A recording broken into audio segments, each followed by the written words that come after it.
Oui, Non, je te taquine, hein. oui, je comprends, je comprends. L'ensemble. Ah, Donc, on va essayer de voir apparemment, ensemble les Bonsoir opportunités. la famille. Monsieur Manuel, ça va? Ça va et vous? Vous allez bien? Oui, très bien même. Et chez vous? Alhamdulillah, ça se passe bien. Dieu merci, Dieu merci. Bonsoir la Bonsoir famille. Bintou, bonsoir tout le Chez monde. Patana, maman Bintou, ça va? Oui, ça va. Et chez vous? Oui, ça va, tout va très très très bien. J'aime l'énergie que je vois, hein. Apparemment, cette semaine, ça risque d'être vraiment superbe. je vous en...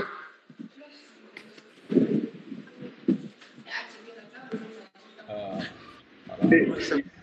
Ce que tu avais dit. Donc, je crois que vous pouvez couper le micro. On va essayer de voir ensemble les opportunités de la semaine. Et moi-même, j'avais même pas fait des analyses, mais on va les faire ensemble. Depuis la semaine passée que j'ai fermé TradingView les vendredis. Et maintenant que je l'ouvre, on va découvrir ensemble. Ok, d'accord. Super. On va commencer par les DXY. On va voir ce qu'elle nous propose. Le DXY, qu'est-ce que tu nous proposes? J'avais déjà fait l'analyse sur le DXY du high time frame. Je vois toujours pas les prix faire ce que j'ai envie de faire, mais ça traîne toujours, ça traîne toujours. Donc je vais effacer cela. On va le mettre à jour, notre analyse sur le DXY. Le weekly, je vais m'intéresser à ces hook points là, qui est vraiment important.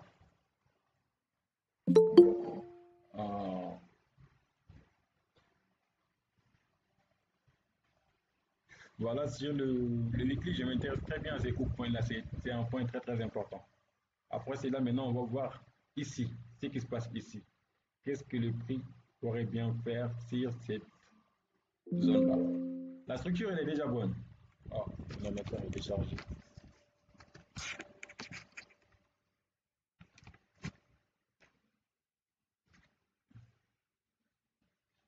Super.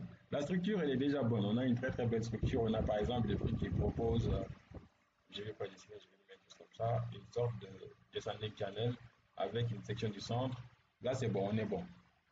Maintenant, le low time frame, on a par exemple des prix qui proposent ces deux touchés-là qui sont vraiment superbes.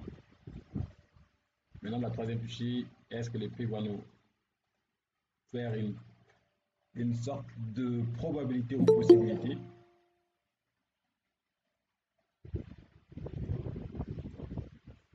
Welcome Samuel.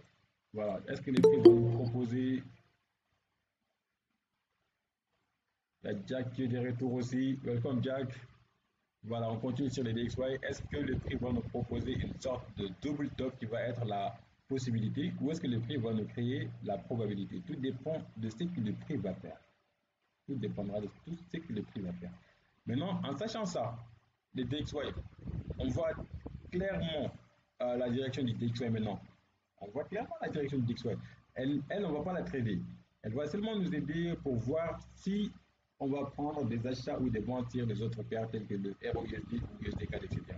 Donc, DXY, on aura ça, où le prix va revenir jusqu'à ce niveau de hook point là, qui est ici, qui sera peut-être notre troisième toucher pour compléter ces mouvements-là, compléter ces patterns-là. Je vais inverser les graphiques pour la rendre beaucoup plus jolie, et beaucoup plus propre et compréhensible. Donc, qu'est-ce que le prix va faire? On ne sait pas. Est-ce que le prix va nous proposer une vente à la possibilité ou à la probabilité? Maintenant, le DXY, on est fixé. Le prix va venir prendre de la liquidité pour partir à la hausse. Donc, cette semaine, on prévoit une bougie baissière pour le DXY. Cette bougie du weekly là, est-ce qu'elle va atteindre ou pas? Mais on comprend d'abord la direction du bougie du weekly. On a une bougie baissière. Partons sur le daily pour voir un peu plus en profondeur. Daily, on a eu droit à pas mal de choses. Le prix a déjà pris de la liquidité ici. Même ici, je peux le prendre. Après une prise de liquidité, partons sur le H4 pour bien préciser. Après cette prise de liquidité ici, le prix nous propose une très très belle vente. Par la suite, elle nous propose une vente avec une prise de liquidité sur une sorte de hook point ici. Voilà, après c'est là, on a eu 3 à 7 hook points aussi. Voilà, maintenant, on va tout simplement voir ce que le prix va faire. DXY, je suis vendeur. Tir de DXY. Je suis vendeur. Donc, USD4, je reste toujours vendeur, il n'y a pas de problème. Maintenant, EURUSD, j'avais fait des analyses, mais je vais le repère pour qu'on puisse les voir ensemble. Si les DXY vont, EURUSD, ça va acheter. Si les DXY vont, les EURUSD, ça va acheter. Les GBP USD, c'est pareil. Donc, EURUSD, on va rester concret. On a une hook point que le prix a déjà prise de la liquidité, elle décide de créer une continuation, c'est superbe. Maintenant, cette continuation que le prix est en train de faire, rappelez-vous que le DXY a proposé une sorte de descending channel avec des touchés. Elle a créé une première touchée, puis une deuxième touchée. Une et deux. Ça nous reste une troisième touchée qui va se réaliser peut-être dans la semaine à venir ou la semaine prochaine. Donc, l'EURUSD va tout simplement faire, on peut s'en opposer. Donc, par exemple, là, on a des deux touchés qui sont déjà créés. On cherche la troisième touchée, probabilité ou possibilité. Voilà, c'est un peu ça la corrélation de paire. Maintenant, EURUSD, on est acheteur jusqu'à ce que le prix propose une vente. Pour l'instant, il y a une setup qui commence à se concrétiser, mais elle n'est pas encore concrète, elle n'est même pas encore prête. Donc, c'est lui qui décide de vendre maintenant. Je ne sais pas ce qui t'a permis de vendre ou ce qui t'a poussé à vendre, mais vraiment, ce n'est pas une zone de vente. Il ne faut pas voir ces petits retracements-là, tu vas dire que tu vas vendre, ou encore tu vois que là, il y a une sorte de résistance qui dit qu'il y a une cassure, tu vas vendre. Non, soyez concret. Regardez ce que le prix fait. Même si vous tradez des supports et résistances, regardez ce que le prix fait. Par exemple, là, on a une section du centre. Elle n'est pas aussi concrète que ça, mais c'est une section du centre. Voilà, maintenant, on va voir si le prix nous propose une vente sur cette zone de possibilité ou est-ce que le prix va revenir jusqu'à cette zone de probabilité qui va coïncider avec cet hook point là où il y a énormément de liquide. Énormément de liquide. Donc, EURUSD, je suis acheteur pour l'instant, mais je n'ai pas de setup, mais on est acheteur sur EURUSD. Si on part sur le H4, la semaine passée, il y avait une très très belle structure, mais malheureusement, il n'y a pas eu. Je ne sais pas s'il y a des gens qui ont tradé. Moi, j'ai pris GBP USD, elle m'a sorti un essai de façon vraiment. Ça m'a fait mal, hein. Mais voilà, c'est le mouvement, je comprends. Les stop loss aussi, les stop enter ont besoin de vivre aussi. C'est pas nous seulement qui aimons l'argent, hein. Les marchés elles-mêmes, elles aiment l'argent. Les stop enter aussi aiment l'argent. Donc on part directement sur GBP Odd. J'avais déjà fait l'analyse, mais on va le refaire ensemble. Le weekly est toujours important. C'est elle qui va vous permettre de comprendre clairement ce que le prix a envie de faire. Par exemple, il y a quelqu'un qui m'a posé une question très pertinente, une question vraiment super. Il m'a dit, par exemple, le prix a proposé une vente ici. Pourquoi nous achetons? Quand le prix propose, par exemple, une descending channel, pourquoi ne pas vendre cette structure-là jusqu'à ce que le prix donne, par exemple, une autre correction, etc. etc. C'est comme ça normalement. Mais tout dépendra du prix, ce que le prix propose. Qu'est-ce qu'on voit ici? On voit que le prix elle ne bouge pas de façon habituelle. Quand le prix atteint notre troisième toucher, par exemple, 1, 2 et 3, on est censé voir impulsion, correction, pas une large correction comme ça, hein. Non, une très très belle petite correction, puis le prix pousse et après il nous crée une large correction. Maintenant, ce que le prix est en train de faire ici, on appelle ça une move corrective. Et une move corrective est très dangereuse de la vendre. Donc, les moves correctifs, on va essayer de voir comment on les traite. Par exemple, là, on a notre high où il y a tout le volume. On avait cette zone-là où il y avait pas mal de liquidités. Le prix l'a déjà pris. Elle a vendu. Elle a vendu énormément aussi. Par la suite, le prix nous propose cette zone, nouvelle zone du volume que le prix a créé. Elle a pris du volume, maintenant elle vend. Mais elle ne vend pas de façon convenante. Qu'est-ce qu'elle crée? Le prix décide de créer une sorte de correction. Partons sur les daily pour voir ce qui se passe ici. Sur les daily, n'oubliez pas, soyez toujours concentré, n'oubliez pas, même si le prix crée des structures, soyez toujours concentré. On a par exemple une sorte de hook point qui est là. C'est une hook point. Là, ça n'est une. Attention, le shift. Voilà. Et là aussi, c'en est une. Là aussi, c'en est une. C'est une zone où il y a de la liquidité. OK? Maintenant, quand le prix arrive, elle tape une hook point. Je sais, je ne vous ai jamais montré ça, ou je ne sais pas si je vous ai une fois montré ça. On a l'outil à Fibonacci, on voit que le prix est en bas du 50%, on est bon. Maintenant, notre structure, elle est comment? On a une structure, par exemple, une structure un peu, pas parfaite, mais une structure un peu habituelle. Voilà. On a cette structure-là. Donc, ce qui veut dire que le prix a une forte chance de faire soit un mouvement ici, puis une correction très propre avant de propulser vers la hausse. Ou encore, le prix décide de faire quoi? Une très très belle mouvement, puis il décide de créer une section du centre ici. Elle crée une très très belle structure, puis elle vend. Ok? Si le prix fait ça, ça veut dire que la vente, elle est confirmée. Maintenant, le forecasting ici dépendra de ce que le prix va imprimer. Donc, ça nous permet, ça veut dire qu'on a besoin de rester un peu plus vigilant. Un peu plus vigilant. Par exemple, sur les H1, je suis sur les H1 actuellement. Si je passe sur les M15, on aura quelque chose de beaucoup plus fort encore. Mais actuellement, ce que le prix est en train de faire, c'est de voir, on a eu cette correction-là. OK? Sur le H1, on aura certainement une petite correction qui va se dérouler ici. Partons pour voir. On n'est pas là pour la théorie, on est là pour pratiquer ce qu'on voit. Voilà, je vais effacer cela. Par exemple, sur le H1, on a eu droit à cette très très belle correction. Maintenant, on va voir. Est-ce que le prix va nous proposer une sorte de continuation? Voilà. Si le prix nous propose ça, écoutez bien, si le prix nous propose ça, c'est qu'on va faire, on va acheter. Mais ce n'est pas un achat qu'on va holder jusqu'au TP comme on a l'habitude de le faire. Non. Ce genre d'achat, il faut savoir que le prix peut, je dis bien, le prix peut créer une sorte de continuation, comme je l'avais dit au début, pour créer ça. Ok? Donc, soyez vigilants. Quand vous prenez une trade ici, au troisième toucher ici, on va être vraiment très, très, très vigilant. En stop loss, comme ça, un peu plus élevé. Notre première TP, ça sera là. Maintenant, on va holder cette position-là de façon naturelle. Dès que le prix sort de cette structure, notre stop loss, on le met en break-even. Maintenant, on va voir ce que le prix va faire. Est-ce que le prix va venir sur cette inflexion point-là, créer une sorte de continuation pour partir à la hausse? Ou est-ce que le prix va créer une sorte de large correction comme ça, venir sur cette point-là, créer une structure et vendre? Pour voir le prix en fonction de ce qu'elle-même elle veut qu'on la voit. Voilà. Donc ça, c'est sur GBP Hold. On reste toujours concentré. NZD, USD, je suis toujours acheteur. Je n'ai même pas supprimé les analyses, elles sont toujours là parce que les DXY est bon.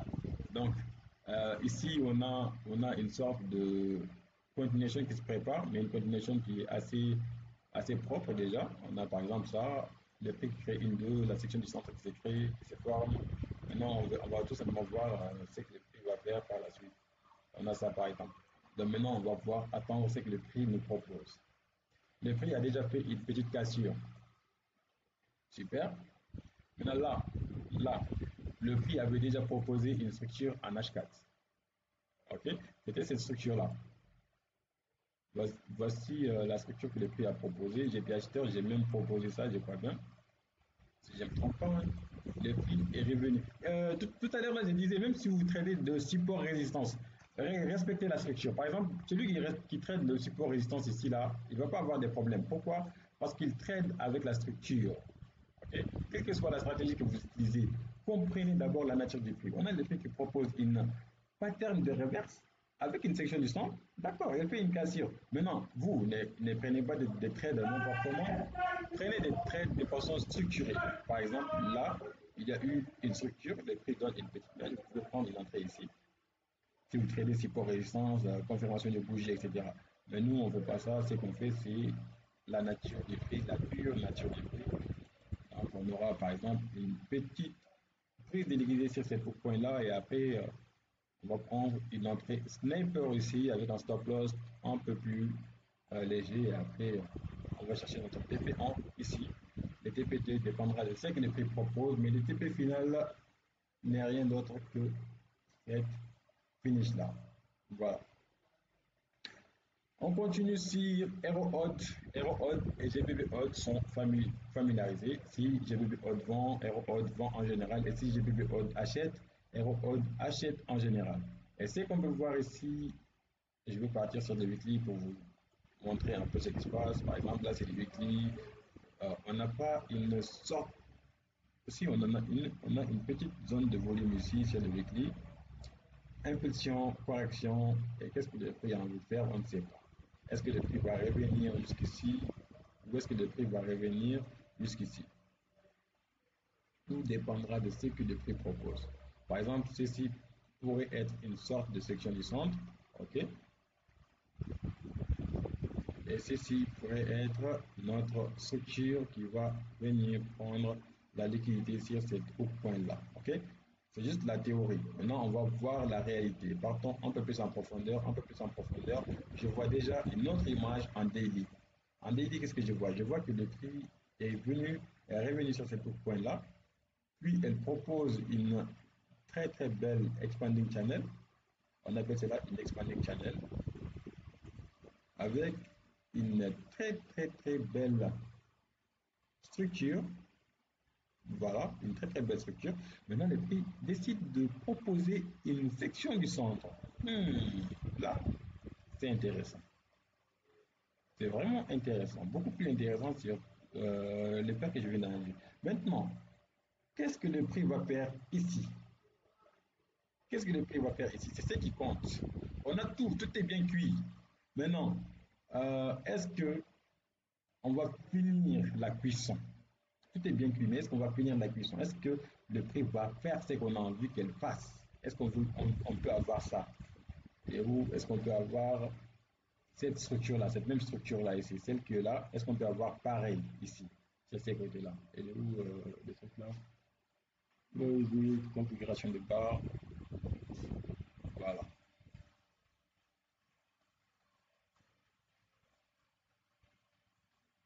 Est-ce qu'on peut avoir une configuration similaire comme ça?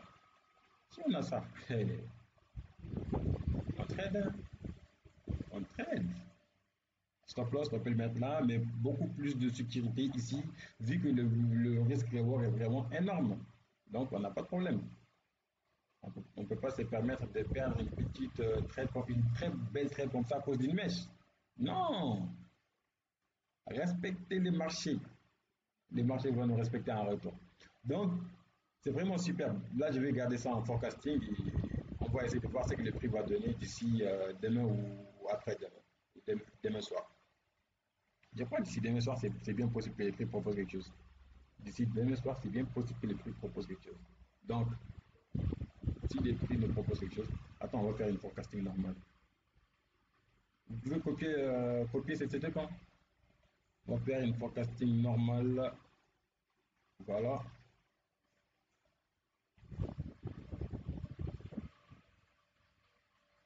Faisons une forecasting normale. Super.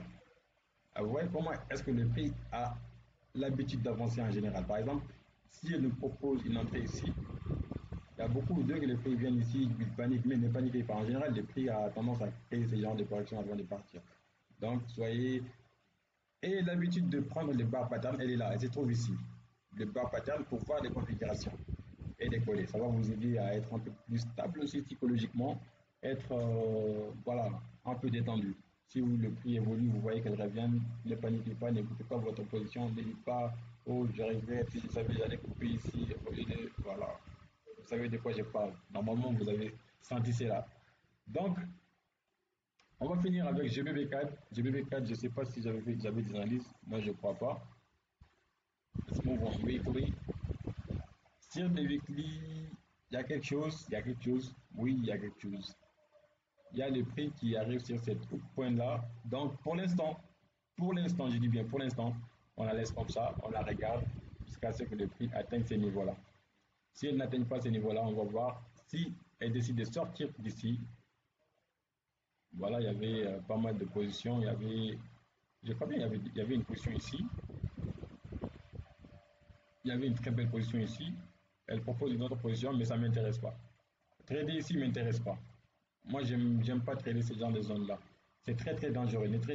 Et l'habitude de ne plus trader sur ce genre de zones.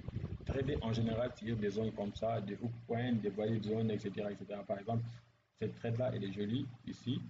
On a par exemple cette hook point-là, on comprend que les prix cherchent la tendance. Voilà, c'est une très belle zone. On voit clairement que les prix viennent pour chercher cette TP-là. Donc voilà ce que j'ai pour cette semaine. J'espère vraiment que vous avez retenu quelque chose des analyses de ce soir. Si c'est le cas, ça fait vraiment plaisir et surtout essayez d'être un peu plus vigilant. Normalement, attendez, on va voir ensemble s'il y a des opportunités sur les annonces économiques. On va les saisir et je vais vous montrer aussi comment trader les annonces économiques. C'est très très très important. Allez-vous fenêtre. Je partage tout l'écran pour que vous puissiez voir. Voilà, on va position size. Indicateur, on va prendre directement sur Economic Calendar. Economic Calendar pour cette semaine. Aujourd'hui, on n'a rien. Attention.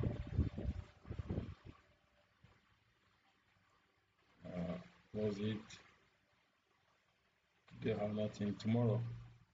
Demain aussi, on n'a pas grand chose, mais on a juste le CNI, je ne sais pas, le CNI, je ne sais pas si vous tradez l'argent chinois là, moi je ne trade pas.